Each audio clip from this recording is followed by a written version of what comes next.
Hello guys, it's me Stark and I'm here to talk about the next Age of Empires update that just got announced today. So we are actually going to have a lot of balance changes and I would like to undergo those and then discuss them with you guys. So to start with, there's going to be a reset of the Empire Wars ladder. And because between January 2nd to January 18th, we are actually going to have the qualifiers for the Red Bull event. So get ready to play in the Empire Wars ladder during the January month if you do want to take some chances of getting into the Red Bull. With that said, let's also talk about other stuff here, about the game. There was a fix here on the hairs. Basically, the hairs would actually decay faster than expected. They would actually decay faster than chickens. I never noticed that. This is insane, but it has been fixed. Regarding balance changes, let's talk about the general balance changes, and later we are going to dive into each civilizations and how the meta should reflect those changes. Let's start with the chicken type animal food increase from 65 to 75. Honestly, every time your villagers do a small trip to collect the chickens, they're now probably going to be able to return with a bit more of their bellies full here. So this is actually pretty decent, and people were pretty much ignoring the chickens very often, so these can actually bring the chicken start back for a while at least. Eagle Warrior cost got reduced from 25 food to 20 food, so this is actually pretty decent for the Meso civilizations, also good for Incas that will also have a second food bonus, and honestly with all the infantry changes we had recently, with all the Minotaur civilizations there, I don't think this is going to hurt them so much, so this is just going to be fine. Gambeson's cost reduced from 100 food to 50 food, so you also have another food discount for the infantry. And honestly, this will just allow you to afford Gambesons when you are playing with like the long swordsman line very early on. Traction trebuchet reload time has been increased. Many civilizations were just spamming the traction trebuchet, and they were basically using them as a unit to snipe off. If you were trying to fight against the Shu, just messing off or away messing those guys, it was probably very annoying, so it will be a bit less annoying with this increase in the changes there. But the traction trebuchet bonus damage versus buildings will also increase. If you had this experience of trying to besiege a castle on the top of a hill using these traction trebuchets, you know exactly what I'm talking about. This is very frustrating. So they're going to be a bit slower and so less effective against units, but a lot better versus buildings, and that is a pretty good thing for the siege unit. Their movement speed also got reduced by a very tiny bit. I can barely see how this will actually affect them. Let's now talk about the civilization specific fixes. Starting with the Armenians, the warrior priest cost got reduced in 50 gold. I mean, why?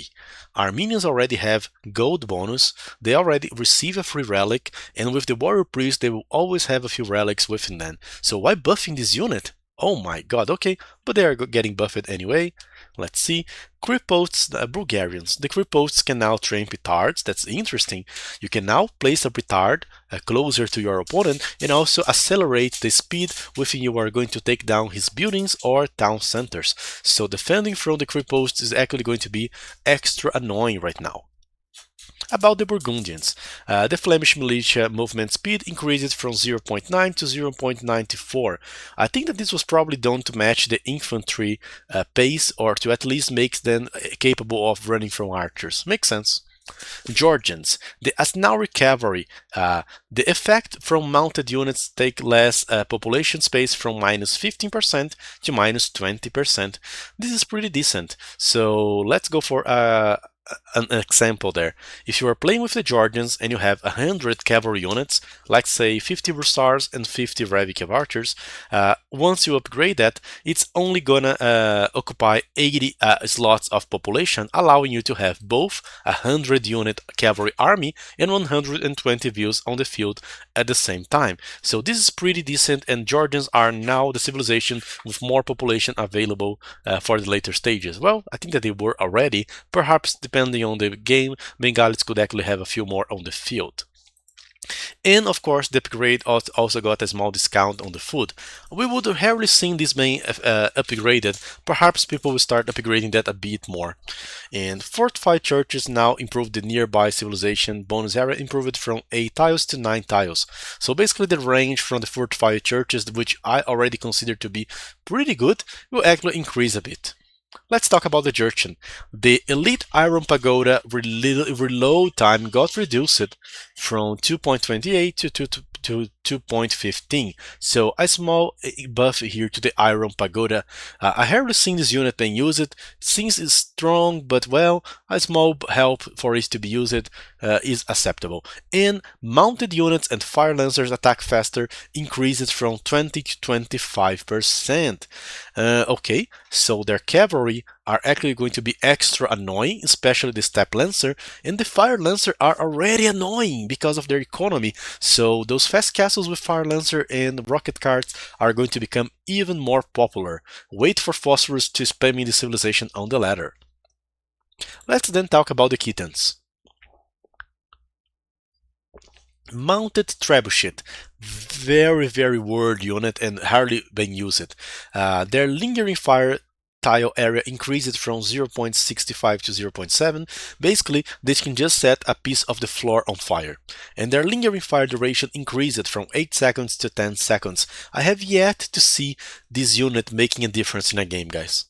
Pastures. The cost from the pastures is increasing from 100 wood to 110 wood, just to mess up with calculations, but a small nerf to the food.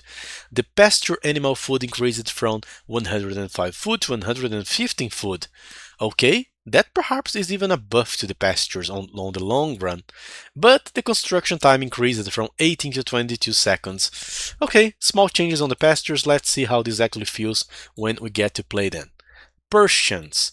The effect of the improved archer line will now cost only 50 wood instead of 60. Honestly, a small discount makes it okay. Every time I research Kamendaran to go for the trash bows, I just felt like my wood was getting drowned. It was getting sucked out of my pockets there. So yeah, this is actually very helpful. And now the Persians can try to play like Broussard, Halberdier, and Kamendaran archers against some compositions. Let's take a look at how this will actually take place on the game. Shoo. The lumberjacks generate food in addition to wood civilization bonus got reduced. Small note, it was 10%, then it was reduced to 9%, and everyone was just like, 1%? What difference does it make? It made zero difference. And now they're reducing 2% more. Let's see how this will actually affect. But I'm tired of playing the shoe and the guy just clicking Imperial Age after setting up like 12 farms. Let's go for the Spanish. The Elite Conquistador will increase in 1. Elite Conquistador never had a problem with their attack. This 1 increase perhaps is just to make something different. I don't know why. I don't feel so much on this upgrade, but this one is huge. The Elite Conquistador cost reduced here, so the upgrade will actually cost 300 less food. That's very welcome, but this is one extra attack. I don't feel this is actually going to make a lot of difference. Let's talk about the Tatars. The Elite Keshik hit points have been increased, so they are going to be a bit stronger now in both Castle and Imperial Age. That's okay for the Civ. And the Elite Keshik upgrade also he received a 300 gold discount. Honestly, don't know how to feel about that. Turks, the gold miners work faster. Civilization bonus increased from 20 to 25%. Okay. Wu, the giant swordsman's strength time increased from 27 to 35 seconds. Okay, a small nerf to the Wu and their annoying giant swordsman. I don't know how to feel about that. Only one small change on the shoe. Nothing has been changed for the way. I don't know how I feel about that, guys. No way. Honestly, what makes me think this is funny is Shu is probably the strongest one out of the other ones, and they clearly have some small issues with their units. It's still they are just receiving a small nerf, while the Wei, who's probably the strongest, is not receiving any kind of debuff.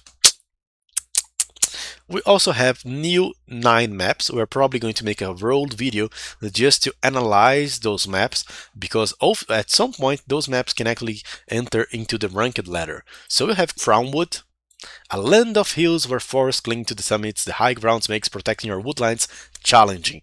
I think that I have seen some version of this map in the past. Or perhaps I did not. Dorothea Quarry. I have never seen this one. A sunken pit with a central water basin brimming with oysters. For those bold enough, scale the surrounding heights to reach the exposed forests and additional resources. This can actually be a very interesting random map. Glacis, sorry, team game random map. Glacis, while partly protected, you must leave the safety of your walls to take control on the no man's land in the center of the map. Or otherwise, you risk leaving all additional resources to your foes. This can actually be very interesting. I wish to see. We can already see there are some small walls there. So I also wonder how this will actually take place on the map. I'm not going to read the other ones, guys, but there are new maps for us to analyze, and they are probably going to take place on the ranked ladder eventually. There were some small changes to the AI monks in case you play against the AI. And I don't know what else to say.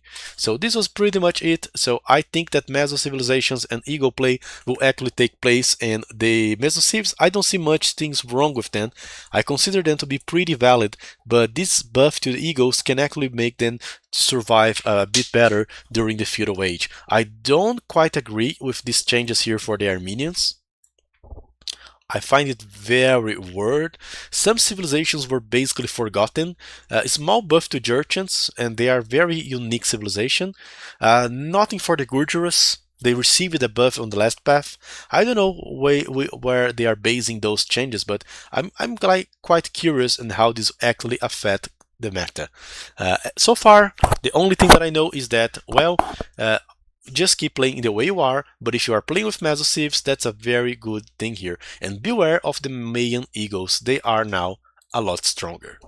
See you guys!